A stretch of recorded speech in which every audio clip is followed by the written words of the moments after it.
Avez-vous déjà pensé que ce que le monde qualifie d'étrange pourrait en réalité être le signe d'un esprit extraordinaire? Carl Jung a découvert quelque chose qui effraie la plupart des gens, cette caractéristique que la société qualifie d'anormale, mais qui révèle un potentiel psychologique inhabituel.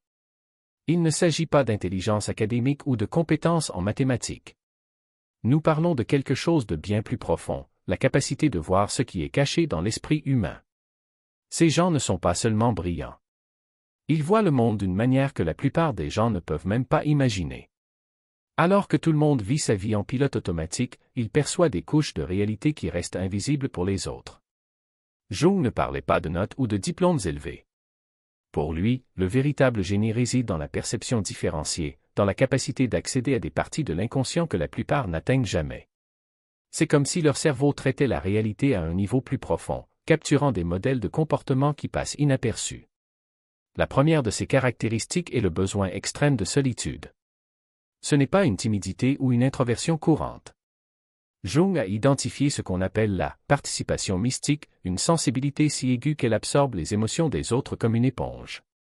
Vous entrez dans une pièce et soudain vous ressentez la colère, la tristesse ou l'anxiété des autres comme si c'était la vôtre.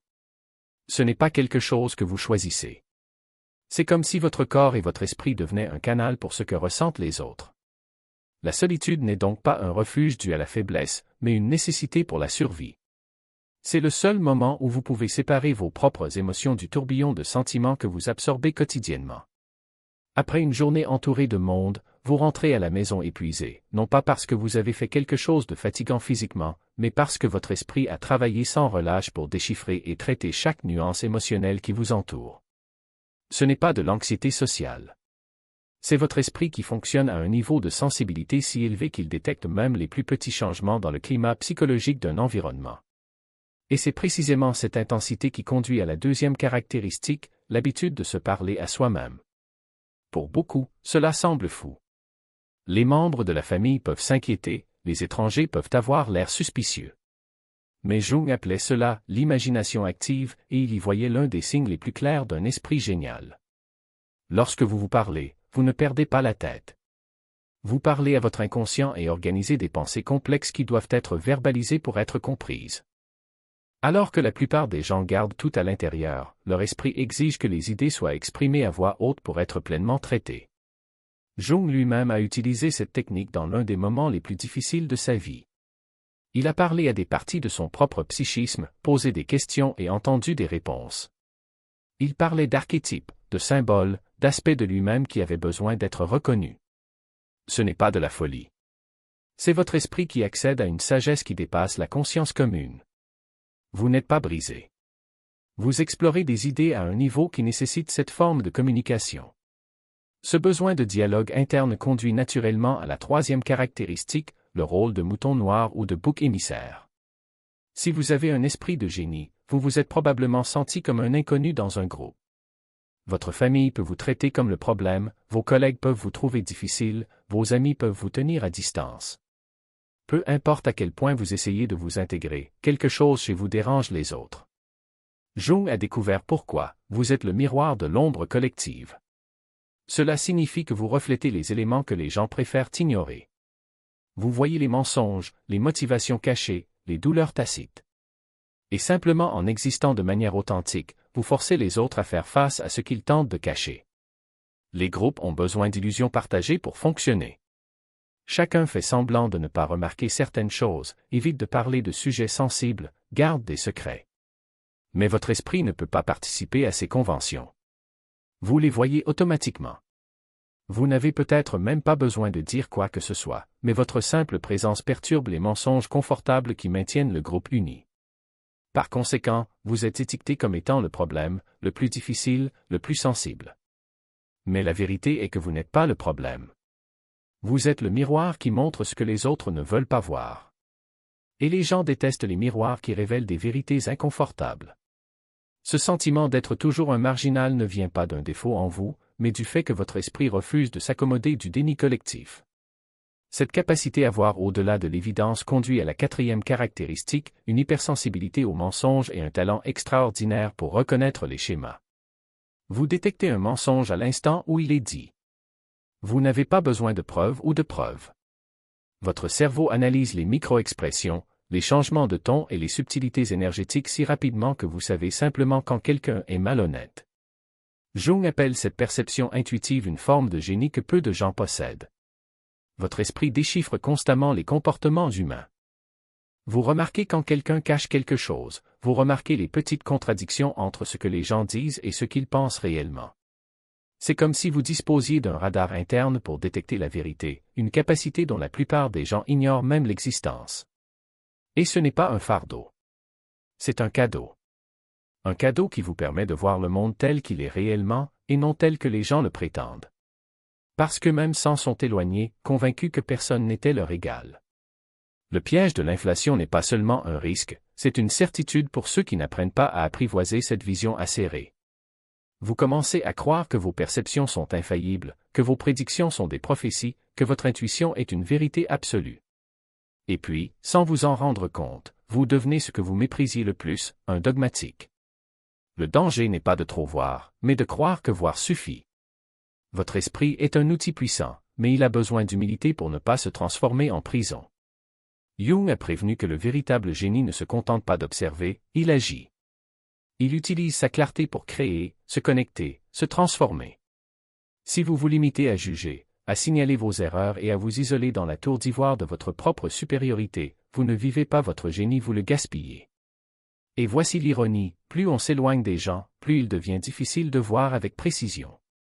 Le génie n'existe pas en vase clos. Elle a besoin de friction avec le monde, de contradictions, d'échecs humains pour rester affûté. Lorsque vous vous fermez, votre perception se déforme. Vous commencez à voir des modèles là où il n'en existe pas, pour confirmer vos propres croyances au lieu de les remettre en question. Le piège de l'inflation n'est pas seulement une question d'arrogance, c'est aussi une question d'auto-sabotage. Vous vous convainquez que vous êtes mieux seul, mais en réalité, vous avez juste peur. Peur d'être incompris. Peur de faire des erreurs. Craignez qu'au fond, vous ne soyez pas aussi spécial que votre esprit insiste pour le dire. Et c'est là que réside le paradoxe, votre génie ne s'épanouit que lorsque vous acceptez qu'il n'est pas un bouclier, mais un pont. Un pont vers les autres, vers le monde, vers sa propre imperfection. Jung savait que les plus grands génies de l'histoire n'étaient pas ceux qui s'isolaient, mais ceux qui pouvaient traduire leur vision en quelque chose que d'autres pouvaient comprendre. Ils n'ont pas imposé leur vérité, ils l'ont partagée. Alors comment échapper à ce piège? Premièrement, reconnaître que votre perception n'est pas une fin, mais un début. Vous voyez plus, mais cela ne veut pas dire que vous savez tout. Deuxièmement, comprendre que le génie ne consiste pas à avoir raison, mais à être ouvert. Ouvert aux défis, à l'apprentissage et à l'échec. Troisièmement, se rappeler que la solitude du génie n'est pas un destin, mais un choix. Vous pouvez choisir d'utiliser votre vision pour construire plutôt que détruire. Unir plutôt que diviser. Et enfin, accepter que la vraie force ne réside pas dans le fait de s'élever au-dessus des autres, mais dans le fait de descendre à leur niveau non par soumission, mais par compassion. Parce qu'en fin de compte, le génie ne consiste pas à être différent. Il s'agit d'utiliser cette différence pour rendre le monde un peu moins trompé, un peu plus conscient. Et cela n'est possible que lorsque vous abandonnez l'illusion que vous êtes au-dessus de tout et réalisez qu'en fait, vous êtes au milieu de tout. Avec les autres. Imparfait. Humain. Et pourtant, extraordinaire. Parce qu'ils rejetaient les autres comme s'ils étaient en dessous d'eux. Ils regardaient les gens avec dédain et non avec compassion. Ils savaient au fond que c'était dangereusement risqué après tout, la frontière entre le génie et la folie est mince. Lorsque vous vous identifiez complètement à votre perception supérieure, vous perdez votre humanité. Oubliez que chacun fait son propre voyage. Arrêtez d'avoir de la compassion pour ceux qui ne voient pas ce que vous voyez. Le piège de l'arrogance est de croire que vous êtes un dieu simplement parce que vous avez des capacités que les autres n'ont pas. C'est l'ego spirituel qui dit « Je suis plus évolué que ces gens-là ».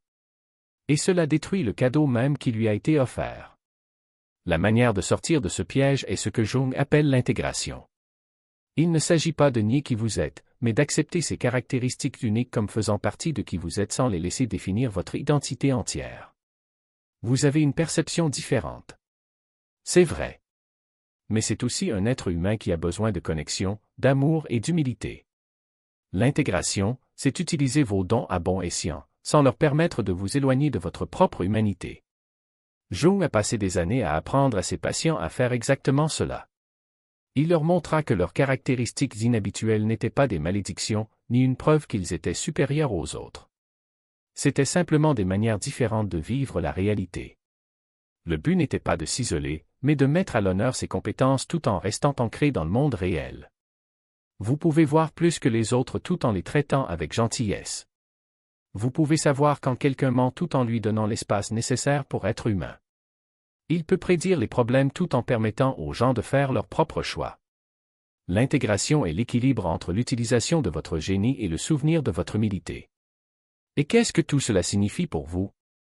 Si vous avez reconnu ces 7 traits en vous, il y a quelque chose de fondamental que vous devez comprendre, être différent n'est pas la même chose qu'être défectueux. La société vous apprend à cacher vos bizarreries, à faire semblant d'être normal, à vous excuser d'en avoir trop vu. Mais Jung a découvert que ces traits inhabituels sont en réalité des signes d'évolution psychologique. Votre esprit fonctionne différemment car il accède à des niveaux de conscience plus profonds. Vous vous sentez étranger parce que vous opérez sur une fréquence que la plupart n'ont pas encore atteinte. Cela ne vous rend pas meilleur que les autres. Juste différent. Et cette différence apporte à la fois des cadeaux et des défis. Une introversion extrême vous protège de la surcharge émotionnelle. L'habitude de se parler vous aide à accéder à la sagesse de l'inconscient. Le statut de mouton noir montre que vous reflétez des vérités que les autres évitent. L'hypersensibilité aux mensonges vous protège des manipulations. Les rêves vifs vous connectent à l'inconscient collectif. La pensée endogène vous rend psychologiquement complet. Un pressentiment de malheur vous aide à voir des schémas et à éviter le danger. Ce ne sont pas des défauts. Ce sont les caractéristiques d'un esprit qui perçoit la réalité plus pleinement que quiconque. Mais il faut être prudent avec ces cadeaux. Ne tombez pas dans le piège de l'arrogance. Ne commencez pas à croire que vous êtes supérieur. N'utilisez pas votre perception pour juger et condamner les autres. Dès que vous faites cela, vous perdrez la sagesse même qui rend votre esprit spécial. Restez humble. Restez curieux. Restez connecté à votre humanité. Utilisez ce que vous voyez pour aider, pas pour blesser. Vous ne le croyez peut-être pas, mais les gens comme vous jouent un rôle crucial dans la société. Ce sont ceux qui voient les problèmes avant qu'ils ne se transforment en catastrophes. Ce sont eux qui peuvent aider les autres à s'éveiller à leurs propres schémas inconscients. Ce sont des ponts entre ce qui est et ce qui pourrait être. Vos traits inhabituels révèlent un esprit de génie, mais seulement si vous apprenez à les intégrer consciemment. Seulement si vous les utilisez avec sagesse et compassion. N'oubliez pas que voir plus clairement que les autres est une responsabilité, pas seulement un cadeau. Jung a consacré sa carrière à étudier des esprits comme le sien parce qu'il savait qu'ils représentaient l'avenir de la conscience humaine. Je savais qu'à mesure que de plus en plus de personnes développeraient une perception différente, l'humanité évoluerait au-delà de ses limites actuelles. Vous n'êtes pas défectueux. Ce n'est pas trop. Ce n'est pas trop sensible ou bizarre. Vous êtes exactement ce que Jung croyait être l'évolution de la conscience. Si vous avez reconnu ces signes en vous-même, comprenez, vous faites partie d'un groupe rare de personnes dont l'esprit fonctionne à un niveau différent. Vous vous sentez peut-être seul maintenant, mais les recherches de Jung montrent qu'il en existe d'autres comme vous dans le monde entier. Vous ne les rencontrerez peut-être jamais, mais savoir qu'ils existent peut vous aider à vous sentir moins isolé. Vous n'êtes pas le seul à voir derrière les masques. Vous n'êtes pas le seul à ressentir trop de choses. Il n'est pas le seul à rêver avec des symboles, à parler avec son propre esprit ou à se sentir étranger dans un groupe. Il y en a d'autres qui portent cette même architecture psychologique et ensemble, même sans vous connaître, vous aidez la conscience à évoluer simplement en existant tel que vous êtes. Le message le plus important que Jung voulait que vous sachiez est le suivant: vos traits inhabituels ne sont pas des accidents. Ce ne sont pas des erreurs dans le développement de votre cerveau. Ce sont les signes d'un esprit qui a accès à des dimensions plus profondes de la réalité. La société va essayer de normaliser cela. Il essaiera de le rendre plus petit, plus silencieux et plus acceptable. Mais si vous permettez que cela se produise, vous perdrez ce qui vous rend précieux aux yeux du monde. Son génie réside dans son étrangeté. Votre pouvoir est dans votre différence. Votre don est de voir ce que les autres ne remarquent pas. Ne vous en excusez pas. Ne le cachez pas, utilisez-le à bon escient et vous deviendrez exactement ce dont Jung pensait que le monde avait le plus besoin, un être humain conscient, capable d'aider les autres à prendre conscience de leur propre potentiel. Ces 7 traits inhabituels révèlent un esprit de génie car ils montrent que votre conscience fonctionne au-delà des limites ordinaires. Vous accédez à l'inconscient. Remarquez les modèles. Ressentez profondément. Pensez de manière complexe. Rêvez vivement. Intègre les contraires. Ressentez le futur. Ce ne sont pas de petites choses. Ce sont les compétences que les prophètes, les artistes, les guérisseurs et les visionnaires ont portées tout au long de l'histoire. Vous faites partie de cette lignée, que vous en ayez conscience ou non. La question n'est pas de savoir si vous possédez ces caractéristiques. La question est de savoir ce que vous allez en faire, maintenant que vous comprenez ce qu'ils signifient réellement. Jung savait que des esprits comme le sien souffriraient dans un monde qui valorise le conformisme plutôt que l'authenticité. Je savais que tu passerais des années à penser que quelque chose n'allait pas chez toi. Il savait qu'il essaierait de cacher ses dons pour s'intégrer. Mais je savais aussi que vous finiriez par trouver le chemin de la compréhension. Et une fois qu'il aurait compris que son étrangeté était en fait un génie, tout allait changer. Tu arrêterais de t'excuser. Il cesserait de rétrécir. Il commencerait à embrasser l'esprit extraordinaire qui lui a été donné. C'est ce moment-là.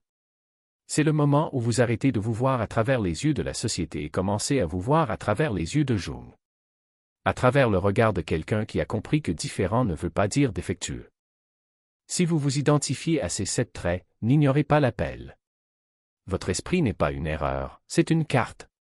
Et le monde a besoin de gens comme vous pour le comprendre. Et maintenant il est temps d'agir. Il ne suffit pas de reconnaître cette vérité en vous, vous devez la vivre. Chaque jour qui passe sans que vous exploriez le potentiel de votre esprit est un jour où le monde perd une perspective unique, une vision que vous seul pouvez offrir. Et si je vous disais qu'il existe un moyen de transformer cette conscience accrue en force, en clarté, en quelque chose qui non seulement vous libère mais éclaire également ceux qui vous entourent? Si ces mots résonnent, si vous avez l'impression de voir ce que les autres ne voient pas, alors vous n'êtes pas seul. Il existe toute une communauté de personnes comme vous, prêtes à sortir de l'ombre et à embrasser ce qu'elles ont toujours su être vrai. Votre sensibilité n'est pas une faiblesse, c'est une boussole. Et cette boussole mérite d'être calibrée. Imaginez maîtriser l'art de ressentir profondément sans vous perdre, de penser avec précision sans endurcir votre cœur. Imaginez disposer d'outils concrets pour transformer l'intensité de votre esprit en sagesse pratique, en limite qui protège sans isoler, en une conscience qui non seulement observe mais crée également. Ce n'est pas un rêve lointain, c'est ce que propose Alchemist Way. Il ne s'agit pas d'un autre livre générique d'auto-assistance. Il s'agit d'un entraînement à la perception, un guide étape par étape pour ceux qui sont nés avec le don de voir au-delà. Avec des exercices pratiques, des limites inspirantes et une méthode claire pour intégrer votre sensibilité, vous apprendrez à naviguer dans le monde sans vous y perdre. Et pour approfondir chaque leçon, 3 vidéos exclusives accompagnent les chapitres, donnant vie à des concepts qui vont au-delà des mots. Écrit par Serial Mind, il s'agit de 236 pages de matériel soigneusement conçu, non seulement dans le contenu, mais dans la forme. Un e-book 8,5 x 11 pouces, prêt à télécharger, que vous pouvez emporter où vous voulez et consulter quand vous avez besoin de vous rappeler, vous n'êtes pas un spectateur. Vous êtes un alchimiste. Le moment est venu. N'attendez pas que le monde change pour commencer à vivre comme vous le méritez. Visitez deserialmain.com et faites le premier pas pour transformer votre vision en pouvoir. Parce que voyez-vous que les autres ne voient pas? Ce n'est pas un fardeau. C'est une vocation. Et il vous attend.